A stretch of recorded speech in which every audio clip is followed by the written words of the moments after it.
সম্মানিত জয়পুরহাটবাসী, নিরাপদ সড়ক চাই জয়পুরহাট জেলা শাখার আয়োজনে আসন্ন ঈদুল আজহা উপলক্ষে জনসচেতনামূলক ক্যাম্পেইন, মানববন্ধন ও লিফলেট বিতরণে আজকের অনুষ্ঠানের সম্মানিত সভাপতি, নিরাপদ সড়ক চাই জয়পুরহাটের সম্মানিত সভাপতি নরিয়া আলম ভাই উপস্থিত আছেন। প্রশাসনের বিভিন্ন পর্যায়ের ব্যক্তিবর্গ, সাংবাদিক বন্ধুগণ, প্রিয় জয়পুরহাটবাসী, আসসালামু আলাইকুম রহমতুল্লাহ।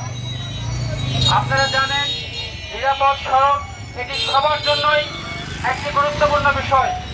আমরা যারা পথচারী, যারা গাড়ি চালক, যারা আমরা রাস্তায় চলাফেরা করি, সকল নাগরিকের জন্য একটি গুরুত্বপূর্ণ ইস্যু।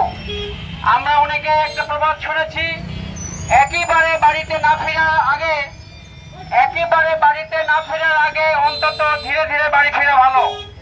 অনেক সময় আমরা দেখেছি উচ্চ গতি সম্পন্ন গাড়ি চালনা, অসচেতনতা, মোবাইল ফোন ব্যবহার, নেশা দ্রব্য গ্রহণ করে গাড়ি চালানো, বাচ্চাদের দিয়ে গাড়ি চালানো, ফিটনেসবিহীন গাড়ি যানবাহন চলাফেরা করার কারণে আমাদের নিত্যদিন রোড অ্যাক্সিডেন্টের ঘটনাগুলো ঘটে।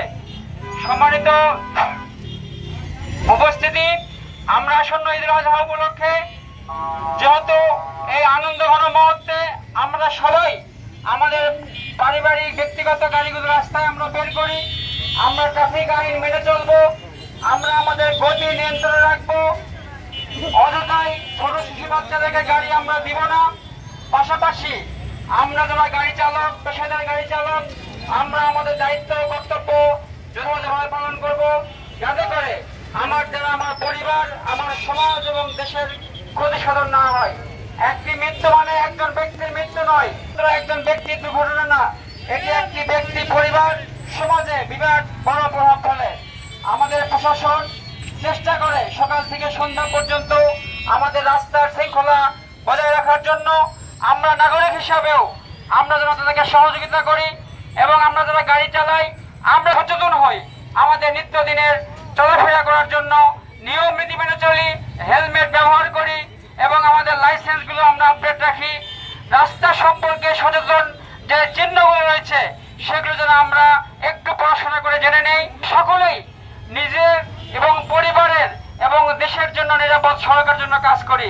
নিরাপদ সড়কের জন্য জাতিসংঘ ঘোষিত আগামী 2030 সালের মধ্যে 50%-এর নিচে এটি নেমে আনার জন্য বলা হয়েছে।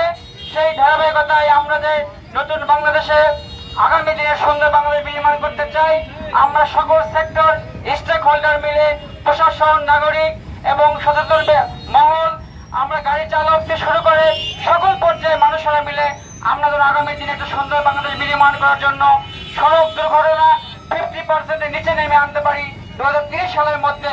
এই স্লোগানকে সামনে নিয়ে আমরা যেন কাজ করতে পারি, সকলকে আহ্বান জানাই। এবং আগামী দিনে আমাদের পবিত্র ঈদ আজহা যেন সুন্দরভাবে, শান্তিপূর্ণভাবে এবং শৃঙ্খলার সহিত আমরা যেন বসবাস করতে পারি।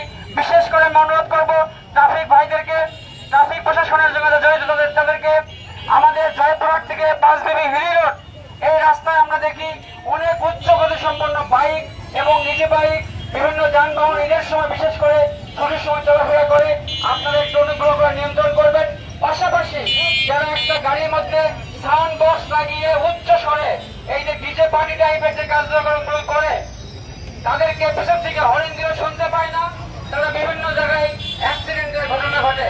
আমরা আহ্বান জানাবো প্রশাসনের ভাইদেরকে, তারা অনেক কষ্ট করে রোদের মধ্যে, বৃষ্টির মধ্যে আমাদের জন্য কাজ করে।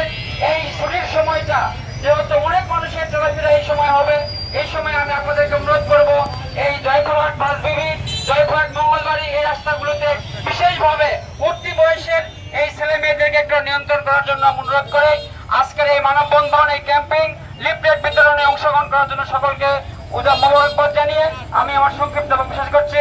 আল্লাহ হাফেজ, আসসালামু আলাইকুম।